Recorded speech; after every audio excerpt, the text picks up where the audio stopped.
Hello, good day, good day, good day.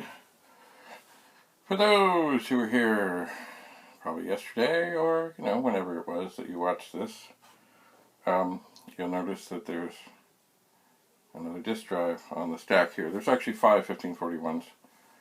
One of them is out of the frame, and on top is a 1571 that has some yellowing issues, don't we all? Anyway, I decided, I left these 1541s on for quite a while, and they all seem to be still quite happy to go on and off and on and off and do their thing. I did forget to mention something yesterday, and I'll just go through that before we test this 1571, which once again I have never plugged in. I have no clue what's going to happen or not happen. Anyway, there are other things that can appear on the front of a 1541 if there is an error, and they are called flash codes. So if you turn the drive on and it just spins and the red light stays on, there's a bunch of things that could be, all kinds of things. If you turn it on and there's no green light, it means you got no power. Maybe there's no fuse, maybe something inside is not plugged in right, who knows, something is not right. But anyway, the flash codes are different. If you turn it on and the drive may spin or the drive may not spin, but if the red LED is flashing twice, it means the possible failure is in what's called 0 page.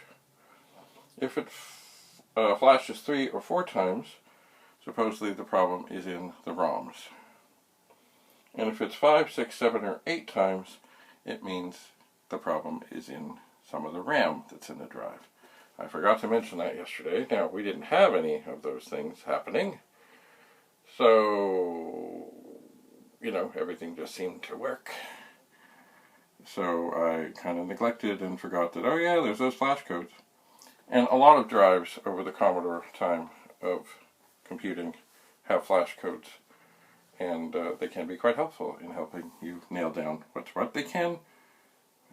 They're not exact, I find. They're more of a roadmap that kind of points you hopefully in somewhat the right direction. Somewhat, possibly.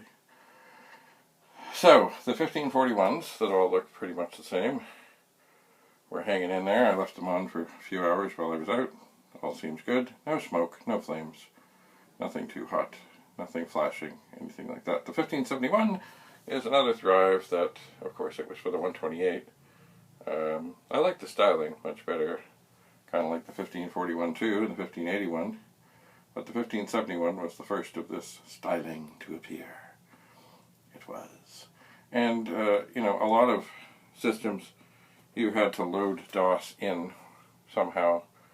The 1571 and the 1541 and all the drives, like the 4040, 8050, 8250, 2031, 2031 LP, the 9090, the 9060, basically they're almost like computers in themselves. They've got a circuit board very similar to what the computer would have.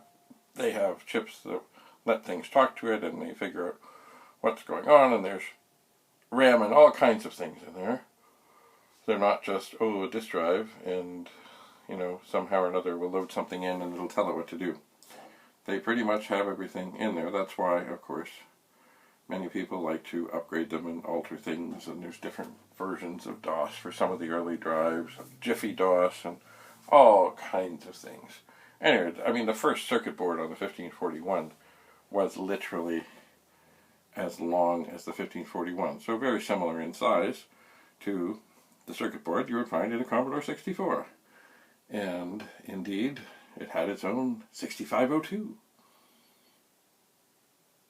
Although the 64 is 6510. Anyway, I digress. So here is a 1571, never tested, just plugged it into the power bar where I have all the other things plugged in. And I think it is time. Now once again, there may be flash codes. The 1571, as I remember rightly, it's been a while since I've turned one on, the power light should come on. That's to the left. The drive light to the right of the power light should come on. It will probably do a headbang little thing, or it should do, and we'll see what comes up.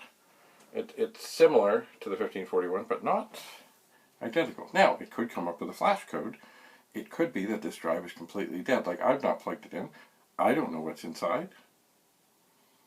Hopefully there's, drive innards. It seems, because there's a flippy thing and all, that it's probably complete in there, but I haven't looked.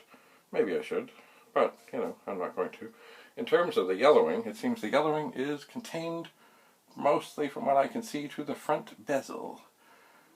So maybe that had access to the sun and the drive itself was buried away underneath things or in a pile. I don't know.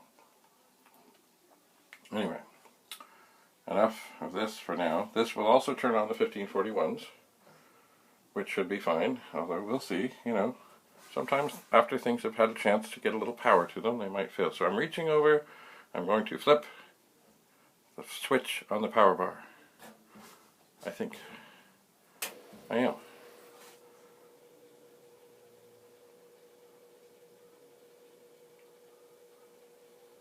Okay. So I hear something.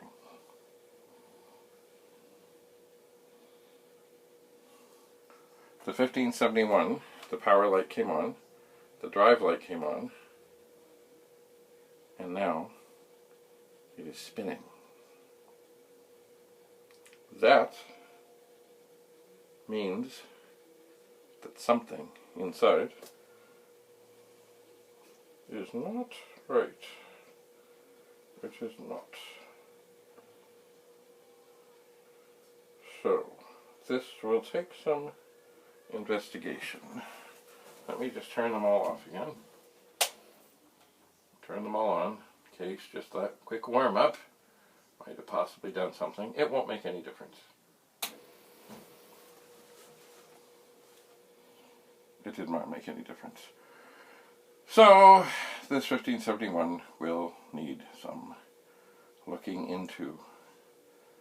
I will, of course, at some point plug it into something and see if it responds to commands, which I am 99.9% sure that it will not respond to any command that I would give it, because something is wrong. Some chip has failed. It may be as simple as reseating, but rarely is it ever that. It may be one of the, I lose track of 6522 or 6520 or whatever. Anyway, maybe one of those. Like when the drive just sits and spins, there is, as I said before, all kinds of things that can cause that sort of failure. All kinds of them. For those that are not familiar with the 1571, it was made for the 128, and it basically had 3 modes. It would work like a 1541, which of course is not highly desired, because they would work on a 64, but they were the same slow thing that a 1541 was, because the 64 only knows how to work at that speed. But on the 128, they were double-sided and they were faster. They would also read, somehow or another, CPM discs, because that was a thing in the day, that it was thought that it would be valuable to have it to be able to do that. Now, has anybody hardly used CPM on the 128? I'm sure some people did. I have no doubt that some people did. Have I ever? Not that I can remember. But it is possible, maybe. But I didn't.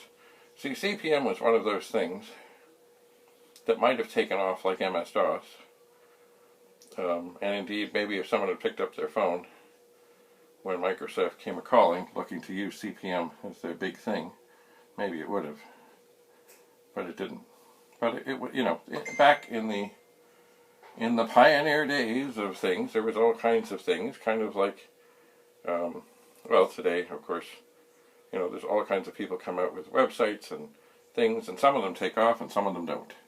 Just like operating systems. Some of them are dandy, wonderful, and change the world, or something like the iPhone, or Twitter, Facebook, and Instagram and other things, kind of like that game system I showed a few videos ago. Somebody came out and thought, yeah, this is going to be it, it's going to make us billionaires, and it didn't really perform as they had thought. But, people got to try. So the 5171 continues to spin. The 1541s seem quite happy. So I must get 64 together with the power supply and the monitor so that I can give these all a try. And I would suspect there's a good chance the 1541s are all nice and happy and operating just dandy, although one has a bit of a broken case at the front. And the 1571 will require some sort of operation. And if chips are not in sockets, that means surgery. That means all kinds of things.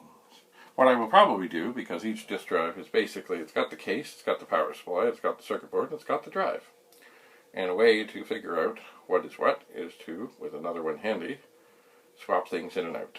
So my guess on this one would be that the power supply is fine, the drive mechanism is probably okay, but you can't really tell until you get it where you can do things with it, and that the problem will be found on the circuit board.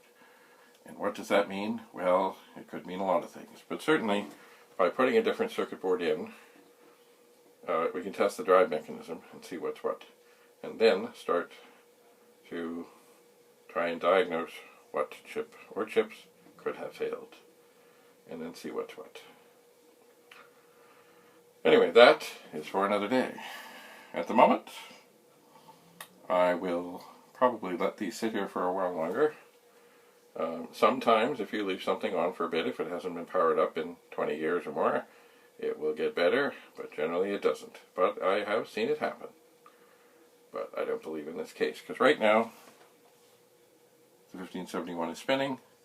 The 1541s are quite happy to sit there and essentially smile at us and say, no, I'm good.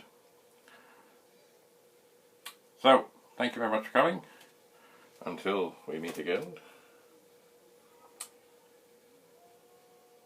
stay healthy, stay happy. Bye for now.